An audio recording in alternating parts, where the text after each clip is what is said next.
మాజీ MLA Katasani Ramireddy media సమావేశం నిర్వహించారు.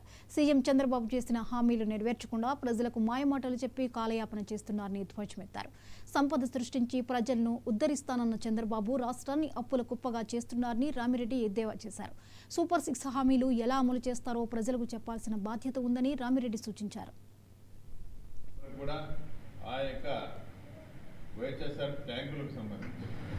కనీసం ఒక 1 లక్ష రూపాయలు 2 లక్షలు ఖర్చు పెడితే కనెక్షన్ ఇస్తే గ్రామాలకు మరి తాగునీటి సమస్య ఉండదు. కనీసం ఆ డబ్బును కూడా మరి ఖర్చు పెట్టే పరిస్థితుల్లో ఈ ప్రభుత్వం లేదు.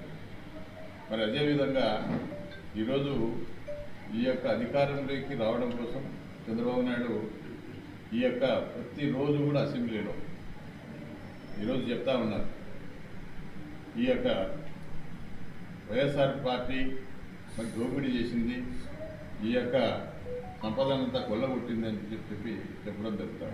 ప్రతి నిమిషానికి కూడా గంటలో 60 నిమిషాలు ఉంటే దాదాపు 45 నిమిషాలు జగన్ గురించే మాట్లాడడం జరుగుతాము, గత ప్రభుత్వం గురించి మాట్లాడడం జరుగుతాము.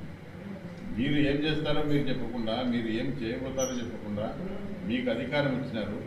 మీకు అధికారం ఇచ్చిన తర్వాత ఆ అధికారాన్ని ఉపయోగించి ప్రజలకు ఈ మేలు చేస్తాం, ఈ మంచి చేస్తాం, మరి ఈ యొక్క సూపర్ 6 అమలు చేస్తాం, లేదంటే ఈ డెవలప్మెంట్ చేస్తామని చెప్పి మీరు చెప్పకుండా ఎంతసేపు జగన్మోహన్ రెడ్డి గారి గురించి, జగన్మోహన్ రెడ్డి నామస్వరం తప్ప ఆయన రోజు ఆయన తలుచుకోకుండా వీళ్ళకి నిద్రపడ్డారు. గత ప్రభుత్వం ఈరోజు లైవ్లో వింటా ఉన్నారు ప్రజలందరూ కూడా. ఏం చెప్తారు, మనకి ఏదైనా వాళ్ళు ఇచ్చిన హామీలో మనకు డబ్బులు ఏమైనా వస్తాయా, ఈ ప్రభుత్వం వచ్చిన తర్వాత మనకి ఏమన్నా మంచి జరుగుతుందా అని చెప్పి ప్రజలు మరి రోజు కూడా టీవీలకు చూస్తూ ఉన్నారు. కానీ ఒక వైఎస్ఆర్ పార్టీని విమర్శించడం, గత ప్రభుత్వం విధ్వంసక ప్రభుత్వం అని చెప్పి చెప్తా ఉన్నారు. ఈరోజు చూస్తూ ఉన్నాం ఎవరు విధ్వంసం చేస్తూ ఉన్నారు.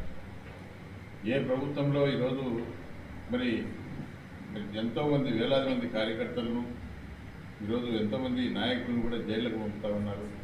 మరి రోజు టీవీల్లోనూ పత్రికల ద్వారా కూడా చూస్తూ ఉన్నాం. ఆడపిల్లలను